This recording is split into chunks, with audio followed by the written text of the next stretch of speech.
here we are, Sex Talk with Natasha, 10 p.m. Central time zone, at least here in Kansas. I don't know what it is in everybody else, but we're happy to be back for another great topic, which tonight we're going to be talking about how to deal with, things that maybe we saw when we were kids or minors of some level, and especially sexually explicit materials, pornography, whatever you want to call it, that maybe you feel now is interfering with the sex life and the sexual imagery and the sexual thoughts and all that kind of stuff that you're trying to enjoy with your partner. So that's the topic for tonight. I think it's actually very applicable. I think this happens for a lot of different people in lots of different ways. And so we're going to spend some time talking about it. But before we do, we just want to give a shout out to this program, kind of try to explain what the heck we're doing. So Sex Talk with Natasha is meant to be kind of like an interactive, ongoing journey where I'm hoping to help people have healthier and more pleasurable experiences within their sexuality. And so one of the things that we do is this weekly show on Facebook Live and Patreon subscription. We also offer a lot of other things. So like currently I'm working on an online course for parenting and sexuality. We do daily actions. So every day I try to post, I'm pretty good at it. Pretty much every day I post something that helps you kind of either have an affirmation or a meditation or a thought or an educational piece that is meant to help you on this ongoing journey. And the reason why I keep saying ongoing is because that's how I feel sexuality is. It's not a one-stop place where, oh, today I'm going to figure out my sexuality and I'll be good going forward. And so it is something that we're managing lifelong. The better we manage it, the better benefits we have, both relationally and individually, and also with our health. So there's lots of benefits to prioritizing our sex lives, which I'm not thinking most of us were taught to do that. I think most of us were taught something along the lines of sex will just happen. It will happen naturally and organically. And when you fall in love, and everything will just fall into place. And nobody really told you anything about what that meant as far as falling into place. So I'm excited because I see so many issues coming through my clinical doors in regards to sexual shame, sexual dysfunction, sexual kind of differences that people are trying to manage in their meaningful relationships. And I'm just always excited to help people figure those things out. And this would be a more cost-effective way and an educational way and an experiential way to do some of this work on a regular basis on your own from the comfort of your own home without having to spend tons of money seeing a certified sex therapist, which is what I am. And sometimes you want to do that too, but a lot of people, for whatever reasons, can't either afford the time or energy or the money. And so this is another way to access what I'm hoping is good, effective resources and education for adults. So with that, I'm going to turn it over to Ashley, who is the show's producer and helps me with all of these different social media things and PDFs and social media advertising, and it's just a big mess. I don't know all that she does, but she does a lot. So thank you, Ashley. Well, thank you. I'm very honored. I'm actually glad you mentioned that. Just as a reminder for people, we are all over social media. We're on Instagram. We have a Facebook page. We have all of that fun stuff going on. So for those that do want to join us, please go ahead and become a follower on all of that stuff. And you can find it. We have the Sex Talk with Natasha website, and it has everything listed there, which also on that website, we have all of the resources on there. So it's a quick, easy way to find all of the live videos, all of the call to actions that Natasha puts out there. It's all listed on the website. For those that are just joining tonight, this is an hour-long program. We are going to do it a little bit differently tonight. Usually what we do is we have Natasha give a little bit of a lecture for the first 20 minutes or so. Tonight, we're going to kind of jump into things, but then we'll bring our guests on, and our guests will talk to Natasha and we'll talk about the specific topic. And then we always like to leave time at the end to leave it open for questions from the audience. So if you have any questions at all, please go ahead and send them to us, email us, direct message. We're kind of all over, so you can reach out. And the first half an hour is free on Facebook. And then the entire episode is over on Patreon, patreon.com/SexTalkWithNatasha. And that's where you can get all the resources. And I think that's it. And so I'm going to go ahead and turn it back over to Natasha and we'll get started. Thank you, Ashley. And, you know, I think one of the things that really makes this a rich resource and a much more rich experience for everybody is when people make comments or ask questions. And I always am just so excited when people do, because I know I work on a lot of different themes and I'm kind of on a lot of different platforms. And when the topic is not about sexuality, if the topic's on like anxiety or depression, or I tend to get a lot more questions and comments than I do when we're talking about sex. And I get that. I mean, sex is a fairly private thing. Many of you, you know, if you post a comment on your Facebook, you know, I can tell who you are. So people may not be super willing to share, you know, their thoughts or their questions. That's one of the advantages of actually becoming a subscriber, is that we have a community page that's private to subscribers only. And if you want to sign up as a subscriber anonymously, you can do that as well. So you don't have to use your actual name to kind of be public on the subscriber page, if that makes sense. So I really, really think that so much of sexuality is still so taboo. It's really hard to put your concerns out there. But, oh, and then the other thing that happens when you're a subscriber is that you actually get access to emailing me personally.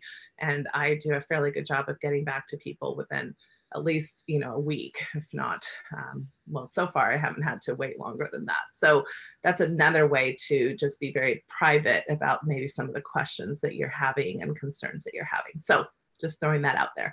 All right, let's dive in.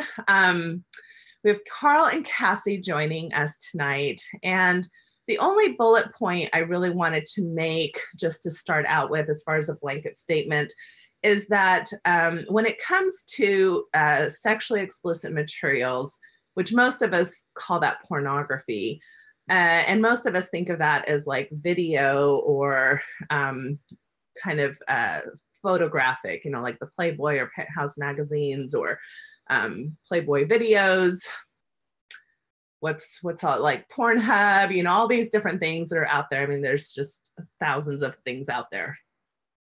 So the only thing I want to say is that purposefully showing minors pornographic materials, and especially when that involves adult sexual titillation, in other words, the point of showing those things to your minors is your own sexual arousal, that is definitely a form of sexual abuse. So I just want to be very clear about that. And that's reportable behavior. And that's also behavior that can be, you know, punished by the law, and rightfully so. So that's different than I think what we're going to be talking about tonight, because I read through quite a bit of the dialogue that the guest showed us or shared with me, which is more the typical thing which happens is that, you know, there might be a father or an uncle or a aunt or somebody who has a bunch of magazines in part of the home that's supposedly secret, but people find it, you know, kids find that kind of stuff. Or there might be like an internet site that somebody left up accidentally, and now the next person comes by and sees something that was left up. So those are more typical ways that minors and children run into sexually explicit materials within the home, when it's not, like I'm saying, an abusive situation. So we're not going to address the abusive situation other than just explaining that it is abusive. And we're going to talk more about, you know, when minors run across sexual themes in their homes of origin. And part of what we're going to be talking about is just really normalizing that. In fact, I'll get into that right away, because this was one of the things that, you know, when Cassie reached out to me and said, you know, I'm really upset. I think it's a stepfather in this particular situation, that the stepfather had this type of material in our home that then I ran across, and now I'm having these kind of lifelong issues around. And she said this very interesting statement. Cassie, I'm talking about you with you. But anyway, this statement of, I'm really angry that him having that material in our home kind of robbed me of the sexual innocence or kind of my own natural sexual development that I would have had if that material would not have been in the home. So right away, I want to normalize, and I don't think we do this because we see children as innocent, non-sexual beings, and we see adults as the sexual beings, you know, with teenagers in that scary place in between. But the reality is that all humans are sexual beings, and sexuality is a part of every home, whether it's you know, walked in on your parents having sex, or whether you live in a small enough home where you can hear every time your parents are having sex, or whether there are, you know, adult materials or novels, or I mean, I remember like Clan of the Cave Bear being in my house, and I was super interested in that, you know, like at 13, reading all the erotic parts of those books, or anatomy books. You know, and my father was a physician, and I also looked at all the books about anatomy. So, you know, you can tell I was curious. So I just do want to normalize, plus not to mention peer or sibling or cousin, like kind of similar age exploration is also a very common thing that's happening in a lot of households. And that's not necessarily abuse. I mean, we see some of that kind of like playing doctor and being curious and kind of playing out what you see adults doing as normative behavior. And it becomes more concerning when the age or the power differential between children is more stark. And, you know, you start getting into that with maybe like definitely 3 to 4 to 5 years difference. But it's not atypical, for example, for a 7-year-old and a 9-year-old to have some type of sexual playing out that happens in the home. So whether you're running into sexuality, sexual images, sexual behavior, or whether you're even experimenting with certain members of the family system, sexuality is something that is happening in every home. Even if you don't necessarily have partners who are having sex, the absence of sexuality can also be a message that you're receiving in your home environment. So I just want to start off by really normalizing that it's not necessarily helpful to think of this kind of fairy tale experience that we all should have had, where none of us would have run into anything sexual before we were ready to on our own, and that there's somehow this very linear, very normative way to explore sexuality. Like the situations differ dramatically depending on, you know, the home you grew up in, the experiences you had, your own personality, etc. So those are the only bullet points I kind of wanted to start with. So Carl and Cassie are going to come on, and Cassie is the one who is sharing kind of her experience with herself as a pre-adolescent. I think it's 11, right, Cassie? Yes. Started finding out. 11 years old. Yeah, okay. And then Carl is on, and this is your husband, correct? Right. Yes. Okay. So you're a heterosexual married couple, is that correct? Yes. All right. And can you give me kind of ages or like range of ages? We're in our 50s. Okay. In your 50s. We've been married. We were married late. We got married about 6 years ago. Okay. Yeah. We got and had you been together about 8 before? years. Sorry, we've been married before, yeah. Okay. So this is a second marriage for both of you? Yes. All right. With that history, Cassie, why don't you just kind of talk through your experience, what you remember, and what's bothering you about that experience?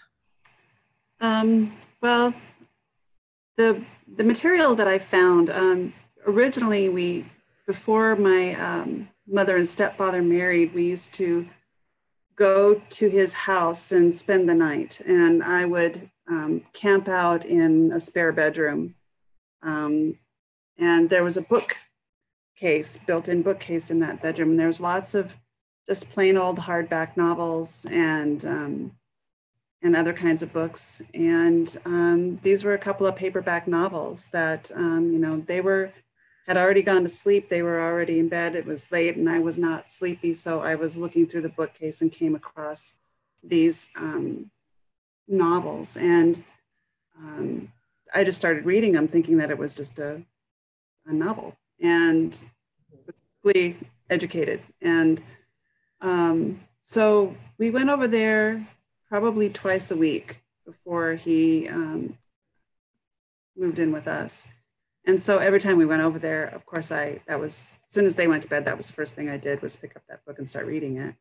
And, you know, so this was, you know, pre-first kiss. I hadn't, you know, even, I mean, of course I've had crushes and things like that, but so my experience throughout my life was that these images, which are images that I created in my mind through reading these books. I wasn't looking at, I mean, there were penthouses around and there were other things, other materials too, but these images were,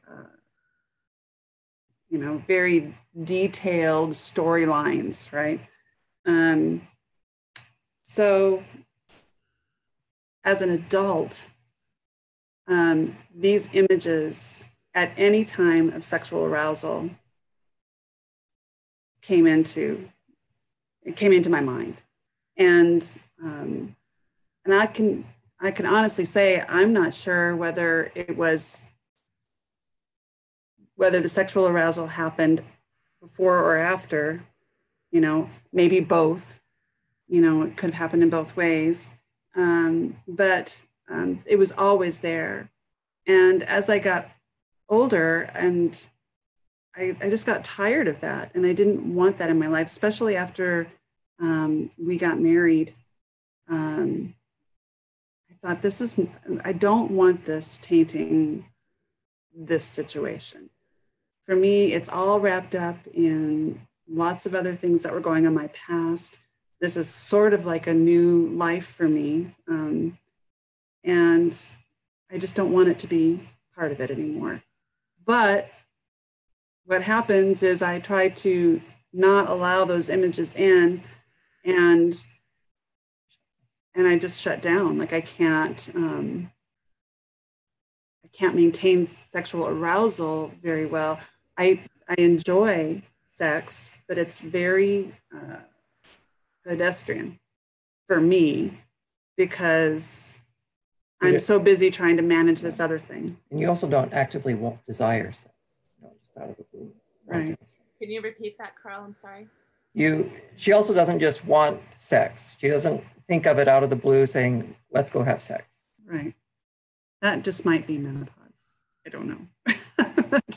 Well, is that a shift that you've noticed with age? Is that somehow desire has decreased, or is that something that's kind of been your typical norm?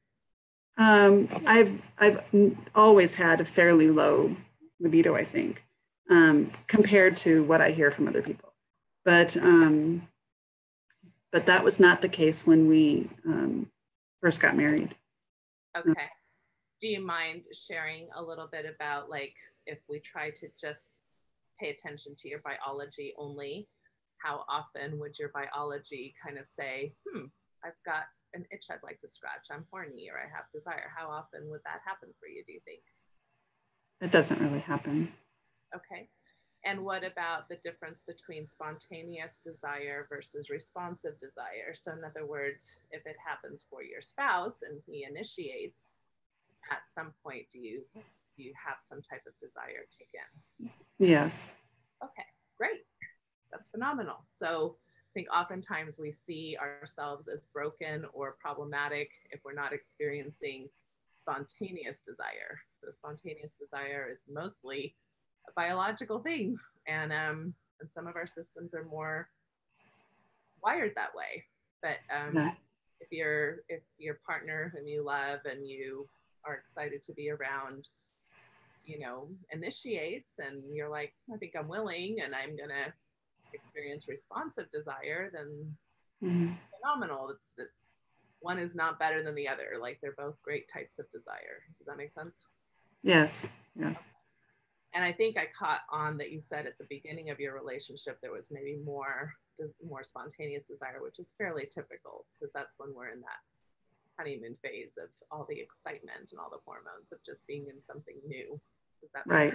I've always been in that phase. You say that again?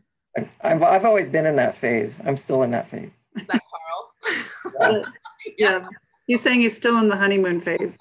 Well, let me ask you this, Carl. How often does your biology kick in as far as getting horny or having an itch you want to scratch? Well, we're very busy, but at least once a week. Yeah. Okay. So that's. But I would be fine every day too. Okay. So you're saying that spontaneous desire maybe happens less often, but if you were initiated on or something, it'd be fine to have it more regular. You would also have responsive desire. Right. Yeah. Okay. All right. So I just want to share some of that language. So we start, kind of thinking about desire. I think a lot of times, especially women going through menopause see themselves as less than or broken because there isn't as much spontaneous desire. But I think it's really important to recognize that responsive desire is just as wonderful. And we have a lot of myths around initiation and who should initiate and all that, but that's a different podcast or different program. So we'll do that. All right. So let's go back to, if I remember correctly, when you were telling me, because you wrote out a few things about this experience to me, that these images in this novel that you came across, I mean, let's just tap into that 11-year-old girl. And it sounded like it was arousing at the time, that there was something curious for you, that there was something arousing and exciting about that. So can we just talk about the myriad of emotions that happened for you? Like, was it also scary and confusing, or was it just fun and exciting and you couldn't wait to get back to this space where you could get your hands on this book again? Like, what was going on in this kind of very non-judgmental way that we can just experience this 11-year-old girl who's curious and who's come across some interesting sexual information? I would say that it was arousing in an almost painful way. And I did want to go back to it the next time I had the opportunity, but I was also terrified. The things that were happening in this novel were not things that had ever occurred to me, ever. Are you comfortable sharing some of the context of that? In other words, was it a love story? Was it a violent story? Like what types of things were happening? There really wasn't violence in these. It was more like just groups of young people having as much group sex as possible. Okay. There were some situations that I would look back on now as, with an adult mind, as being stories of sexual abuse by an adult with minors, because characters in the books were young, and they apparently at very young ages had these very strong sex drives, and were just happy to have someone who's much older than them, approach them and have sex with them. And so there were a lot of kind of little sick situations like that, but mostly it was adults engaging in group sex. Okay. And you mentioned that it was exciting and arousing, but also terrifying, so scary. Can you give me a little bit of context as far as what type of sexual educational home you came from? My mother was open to me talking to her about sex, and we had conversations about sex. We used to take long road trips to go visit family in a small town about 2 hours away, and those car trips were usually a great opportunity to ask her the question that I wanted good answer on because we had uninterrupted time together. And I had her undivided attention. And she was, you could tell she wasn't comfortable, but she was always very open with talking about these things. So that was it. I mean, that was my sexual education, really, was my mom. Fairly sex positive in the sense then that she was willing to answer questions. You felt like you could approach your mother, get answers that you were wanting. One of the things, just as a side note, that I would say at this point is this is also, I think, why it's so important to really discuss with our kids what's currently being called porn literacy, right? So that, because, you know, children are probably going to come across different types of themes. You know, a lot of times when we talk to kids about sex, the little bit that we talk to them about is the basic mechanics, you know, one-on-one sex, maybe, you know, penis and vagina type sex. When we start explaining about how people get pregnant, that's a fairly common conversation that some parents will have with their kids. But we're not necessarily preparing them that they might come across themes that are adult that, you know, might be confusing.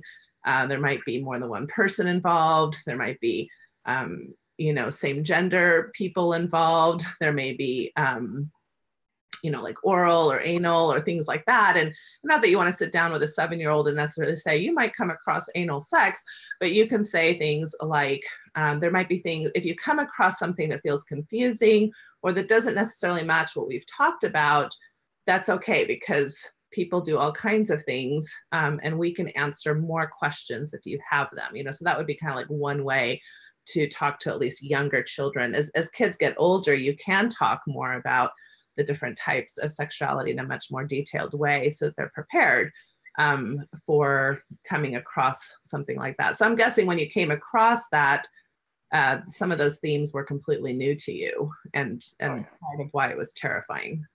Yes, absolutely. And something else that's a different layer to this whole thing is that my father was very ill with multiple sclerosis, and he died when I was 8 years old. Oh, So wow. I didn't start dating this man until I was around 10 or 11. And so I was completely unaware of any sexuality between my mother and father because he was very ill in a wheelchair. And so all of this, my mother's sexuality was, you know, with this new person was very kind of in your face. You know, I used to joke that she was the Harper Valley PTA mom, right? The skirts and the go-go boots and had the cleavage showing and the, you know, the bleach blonde hair and the whole works. And I was pretty like conservative even from childhood. Okay. So, Okay. it was all just so in your face, you know. The materials were laying around everywhere, you know, pretty easy to find, you know. Anyway, that's Right. the weird thing about it is I think that on some level I maybe resented all this sexuality that I didn't want to know about.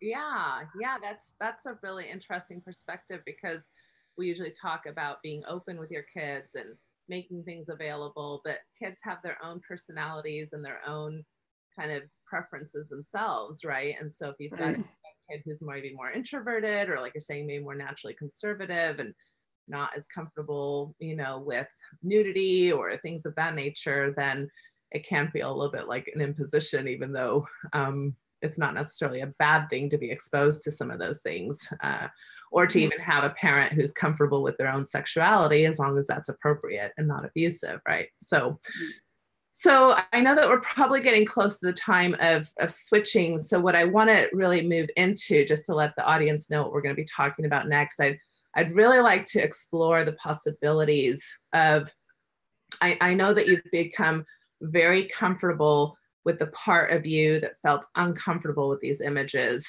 and shamed yourself for having these images, and found these images to be maybe the only way that you could experience arousal. So I know you're very comfortable. When I mean comfortable, I just mean that you're used to that, not that you like it.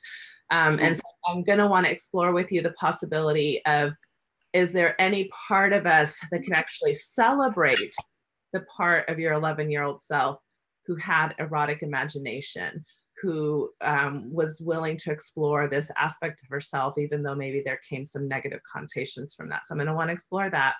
And then the second thing I'm going to really want to explore is this whole idea of what we resist persists. And so I'm going to be talking with you too about how do you use your current relationship, current strategies to really be able to both, one, accept what's happening, and two, move into different areas from what's happening, right? Because I think we're going to want to do a little bit of both. So with that, I hope that's enough of a hook. I think this will be some really good information to get some of you to come over to Patreon and subscribe. Again, there's different levels of subscriptions and they're all very cost effective, especially when you compare them to getting help from a clinician on an hourly basis. So Ashley, do you want to transition us? I do. Thank you, Facebook, for joining us. We always love seeing you guys. Like Natasha said, we're still going on over at Patreon, so please feel free to come over there and send us your questions. We want to make sure that we answer them. You can just email us at sextalkwithnatasha@gmail.com. If you're a patron, obviously, you can message us over at Patreon. And we really appreciate you guys joining us, and we'll see you next week.